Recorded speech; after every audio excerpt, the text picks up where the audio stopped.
বিসমিল্লাহির রহমানির রহিম। আমি আজকে আলোচনা করব পিএইচপি মানে হাইপারটেক্সট প্রিপ্রসেসর কিভাবে কাজ করে, এটা জিনিসটা কি, এবং পিএইচপি কে রান করতে ব্রাউজ করতে যে জেম সফটওয়্যার ইনস্টল দিতে হয়, কিভাবে ইনস্টল দেয়, এবং জনপ্রিয় সিএমএস কন্টেন্ট ম্যানেজমেন্ট সিস্টেম ওয়ার্ডপ্রেসের কে কেমনে ইনস্টল দেয় সেটা আমি আজকে দেখাবো। প্রথমে আমি আলোচনা করব পিএইচপি কি। পিএইচপি একটি সার্ভার স্ক্রিপ্টিং ল্যাঙ্গুয়েজ। এটা খুবই পাওয়ারফুল একটা ল্যাঙ্গুয়েজ, যেটা ওয়েব পেজকে আরো ডাইনামিক এবং ইন্টারেক্টিভ করে তোলে। এটা ওয়াইডলি ইউজ হয় এবং ওপেন সোর্স প্রোগ্রাম আমরা সহজেই অনলাইন থেকে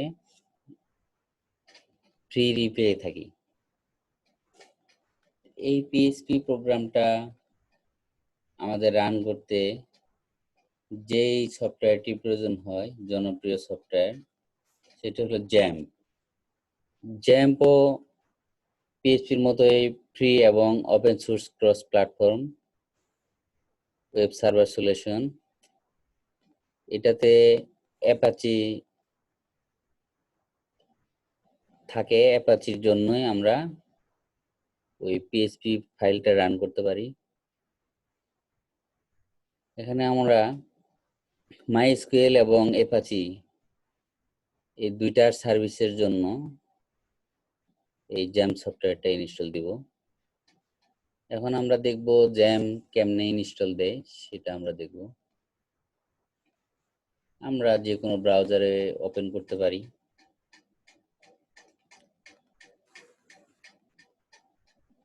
জ্যামটা ইনস্টল দেওয়ার জন্য আমরা জ্যাম লিখে অ্যাড্রেস বারে জ্যাম লিখে এন্টার দিলে জ্যাম সফটওয়্যারের কিভাবে ইনস্টল দেয়, কি সফটওয়্যার ইনস্টল দিতে হবে, সেই লিঙ্কগুলো আসবে।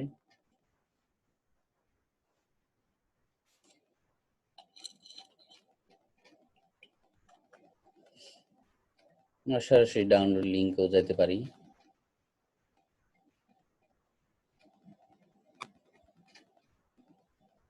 আমাদের এখান থেকে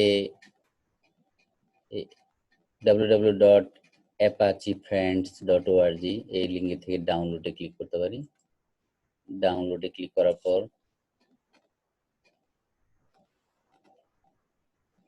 আমাদের কম্পিউটারে জ্যামটা ইনস্টল হবে। এখান থেকে আমরা উইন্ডোজ ভার্সনটা চুজ করব, ডাউনলোড 64 বিট। ডাউনলোড 64 বিটে ক্লিক করার পর এটা ডাউনলোডিং শুরু হয়ে যাবে। এই জ্যামটা আপনার কম্পিউটারে একটা সার্ভার হিসাবে কাউন্ট করবে। সার্ভার কি জন্য লাগবে? আমরা যত কিছু কম্পিউটারে দেখি, এটা কোনো না কোনো ডাটা, যা কিছু দেখি, text, movie, audio, video, content যত রকমের দেখি, সবকিছুই ডাটা। এই ডাটা কোনো না কোনো একটা ডাটা বেজে একটা ঘাঁটিতে অবস্থান করে। এই ডাটাবেজ যেভাবে ডাটাবেজে ডাটা রাখা এবং ডাটাবেজ থেকে শো করানো, এই কাজগুলা সহযোগিতার জন্য এই জ্যাম সার্ভারটা ইম্পর্টেন্ট। তা আমাদের জ্যাম সার্ভার ইনস্টল হওয়ার পর ডাউনলোড ইনস্টল করার পর আমরা সহজেই আমাদের ওয়েবসাইটের ডাটা বেস থেকে ডাটা নিয়ে আসতে পারি এবং প্রয়োজনের ডাটা ইনসার্ট করতে পারি।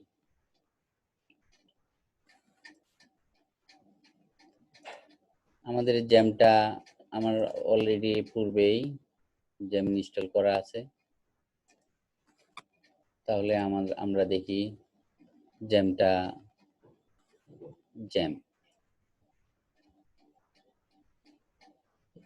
জ্যামটা ডাউনলোড হওয়ার পর আমরা এই ফাইলের উপরে ডাবল ক্লিক করব।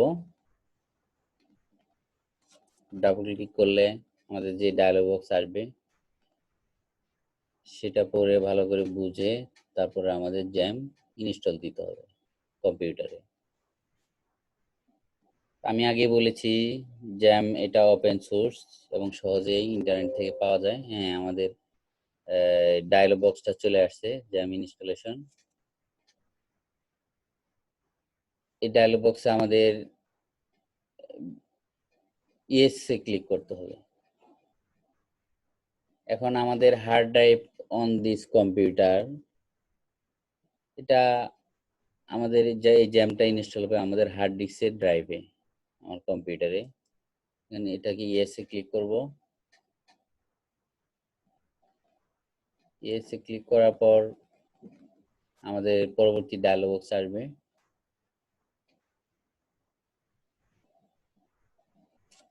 আমরা পরবর্তী ডায়লগ বক্স আসার জন্য ওয়েট করতেছি।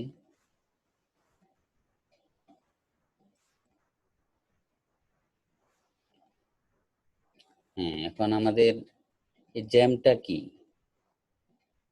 জ্যাম এতই ইম্পর্টেন্ট যে আমরা সহজভাবে আমাদের পিএসসি ফাইলকে রান করতে পারি। আমাদের ওয়ার্ডপ্রেসে কাজ করতে গেলেও জ্যাম প্রয়োজন। এই জন্য ওয়ার্ডপ্রেস নিজেই পিএসপি দিয়ে তৈরি।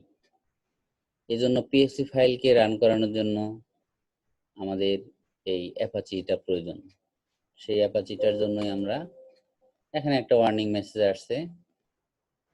এই ওয়ার্নিং মেসেজে বলা আছে যে সি ড্রাইভের প্রোগ্রাম ফাইলে পারমিশন দেওয়া আছে কিনা। আমরা ওকে দিয়ে ক্লিক করব। আমরা সেটআপের জন্য প্রস্তুত হব। এর পরবর্তী ডায়লগ বক্সে আমাদের সেটআপ ডায়লগ বক্স আসছে। এটাতে আমাদের ওয়েলকাম জানানো হয়েছে, welcome to jam setup wizard. এই জ্যাম সেটআপ উইজার্ডে আমাদের এটা নেক্সটে ক্লিক করতে হবে। নেক্সটে পরে যে প্রোগ্রামগুলো আমাদের প্রয়োজন সেগুলো অলরেডি সিলেক্ট করা আছে। তারপর আবার নেক্সটে ক্লিক করব। এখন select A folder, please choose a folder two install jam. মানে আমরা চুজ করব যে কোথায় আমাদের এই জ্যামটা ইনস্টল করে রাখবো, জ্যামটা ইনস্টল হবে। অলরেডি লোকেশন দেওয়া আছে ডেস্টিনেশন সি ড্রাইভের জ্যাম নামক ফোল্ডার তৈরি হবে। আমরা চাইলে অন্য ফোল্ডারও অন্য ড্রাইভেও জ্যামটা ইনস্টল দিতে পারি। তাহলে আমরা এই ডেস্টিনেশনে ক্লিক করে চাইলে ডি ড্রাইভে আবার আমাদের পছন্দ অনুসারে একটা ফোল্ডার সিলেক্ট করে তৈরি করে আমরা এখানেও জ্যাম রাখতে পারি।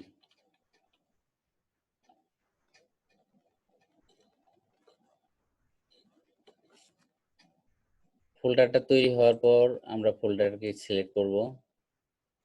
সিলেক্ট করে আমরা নেক্সটে ক্লিক করব।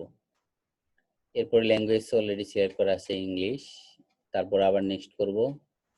নেক্সট করার পরে আমরা আবার নেক্সট করব।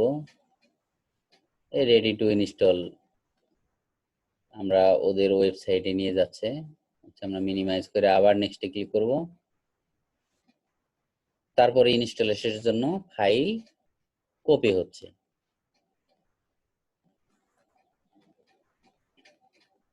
তাহলে জ্যাম্পের উপকারিতা সম্বন্ধে আমরা জানলাম,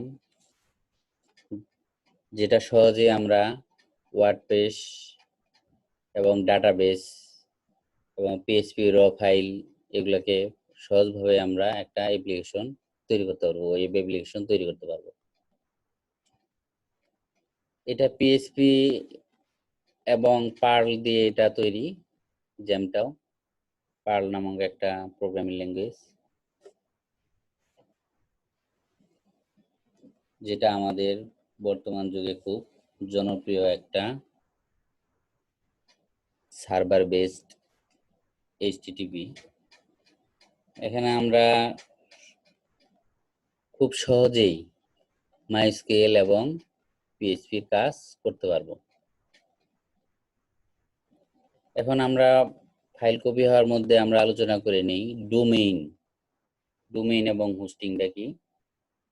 ডোমেইন হচ্ছে ডোমেইন নেম সিস্টেম, যেটা আমরা আগের দিনে আমাদের ওয়েবসাইটে আইপি নাম্বার দিয়ে সার্চ করতে হতো। যেমন 192.168.100.1 এই টাইপের আইপি ইউজ করতে হতো। আইপিটা তো মনে রাখা কষ্টকর, এই জন্য আইপি কে নেমে কনভার্ট করার জন্য এই ডোমেইন নেমটা সৃষ্টি হয়। ডোমেইনটা হলো এরকম যে আমরা অনলাইনে বিভিন্ন কোম্পানি থেকে আমরা এই ডোমেইন নেমটা ভাড়া নিতে পারি। এটা একবারে কিনে নেওয়া যায় না, নির্দিষ্ট মেয়াদে, যেমন 1 মান্থ, 1 ইয়ার, 5 ইয়ার, 10 ইয়ার, নির্দিষ্ট একটা মেয়াদে এটা ভাড়া নিতে পারি। তো ওই টাইম অনুযায়ী যদি ভাড়া পরিশোধ করার পর আমরা ওই টাইম অনুযায়ী ইউজ করতে পারবো। তারপর আমরা টাইমটা শেষ হওয়ার আগে আবার রিনিউ করতে হবে। রিনিউ না করলে আমাদের সেটা এই ডোমেইনটা ক্যান্সেল হয়ে যাবে। ঠিক অনুরূপভাবে হোস্টিংও তাই। আমরা যেই ডাটাগুলা অনলাইনে রাখবো সেই ডাটাগুলা আমরা ওই কোম্পানি থেকে, বিভিন্ন কোম্পানি থেকে আমরা ওই ডাটা রাখার জন্য ডাটাবেসটাকে ভাড়া করব। যেই লোকেশনে, যেই লিঙ্কে ডাটাগুলো রাখবো সেটাকেই বলা হয় হোস্টিং। এই হোস্টিংগুলা এই বিভিন্ন কোম্পানি থেকে কেনা যায়, যেমন গোড্যাডি, মেইলচিম্প, এই জনপ্রিয় অনেক হোস্টিং কোম্পানি আছে। সেগুলা থেকে আমরা বিভিন্ন মেয়াদে ভাড়া নিয়ে কাজ করতে পারবো। যেমন আমাদের দেশে জনপ্রিয় ওয়েবসাইট প্রথমআলো.com, ইত্তেফাক.com, গভর্নমেন্টের অনেক ওয়েবসাইট আছে, ওআরজি, ইউনিভার্সিটির আছে .ac, এই যাবতীয়, এবং .io, বিভিন্ন কোম্পানির ডোমেইন হোস্টিং কোম্পানি অনেক ধরনের আছে। যে কোনো এক জায়গা থেকে আমরা চাইলে এগুলো ভাড়া নিতে পারি। এখন ডোমেইন এবং হোস্টিং সম্বন্ধে জানাটা অবশ্যই জরুরি। যারা ওয়েব প্রোগ্রামিং নিয়ে কাজ করতে চান তাদের অবশ্যই প্রয়োজন। আর যারা খুব সহজেই কোনো রকম কোডিং জানেন না বা কোনো ধরনের ভালো কিছু এই প্রোগ্রামিং ল্যাঙ্গুয়েজের ধারণা নাই, তারা খুব সহজেই এই ওয়ার্ডপ্রেস, পিএইচপি তৈরি ওয়ার্ডপ্রেস দিয়ে সহজ প্রোগ্রামটা, আপনার ফাইল, অ্যাপ্লিকেশনটা, আপনার ওয়েবসাইটটা সহজেই ম্যানেজ করতে পারবেন। শুধু আপনাকে জানতে হবে যে কোথায় গিয়ে কি চেঞ্জ করলে কোথায় ডাটাটা প্রদর্শন হবে, কোথায় লিখলে কোন জায়গায় ডাটাটা রিপ্রেজেন্ট হবে, সেই জিনিসটাই কাস্টমাইজেশন। এটাকেই বলে কাস্টমাইজেশন। মানে আমি কি ডাটা লিখবো, কোন জায়গায় ডাটাটা লিখলে এই ওয়েবসাইটের কোন পাশে প্রদর্শন করবে, কিভাবে প্রদর্শন করবে, কতটুকু জায়গা নিবে, এই কাস্টমাইজেশনগুলা জানার জন্যই আমরা ওয়েবসাইট ব্যবহার করব। সেটার জন্য খুব কোডিং এর জানার প্রয়োজন হয় না। হ্যাঁ, কোডিং এর জানার প্রয়োজন আছে এক্সপার্ট লেভেলে ডেভেলপ করার জন্য, কাস্টমাইজেশন করার জন্য অবশ্যই কোডিং জানতে হবে। কোডিং ছাড়া ভালো করে কাস্টমাইজেশন এবং এটাকে ভালো ডেভেলপ করা সম্ভব না। কিন্তু যারা কোনো রকম ওয়েবসাইট তৈরি করতে চান তাদের জন্য একেবারে কম জানলেও সেটা আপনারা ওয়ার্ডপ্রেস দিয়ে ওয়েবসাইট তৈরি করা সম্ভব। পরবর্তীতে আমরা সেটাই দেখব। আমাদের এই জাম সফটওয়্যারটা ইনস্টল হচ্ছে, ফাইলটা কপি হচ্ছে, এটার জন্য আমরা ওয়েট করব।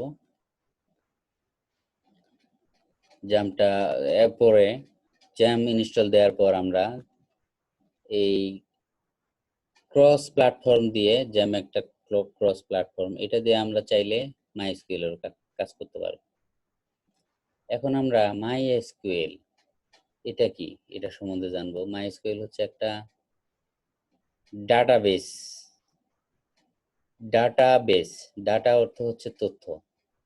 এখানে এই তথ্যগুলা যেই জায়গায় থাকবে, যে জায়গায় রাখা হবে, সেগুলাকে বলা হয় বেস, মানে ঘাঁটি, ডাটার ঘাঁটি। যে ডাটাগুলা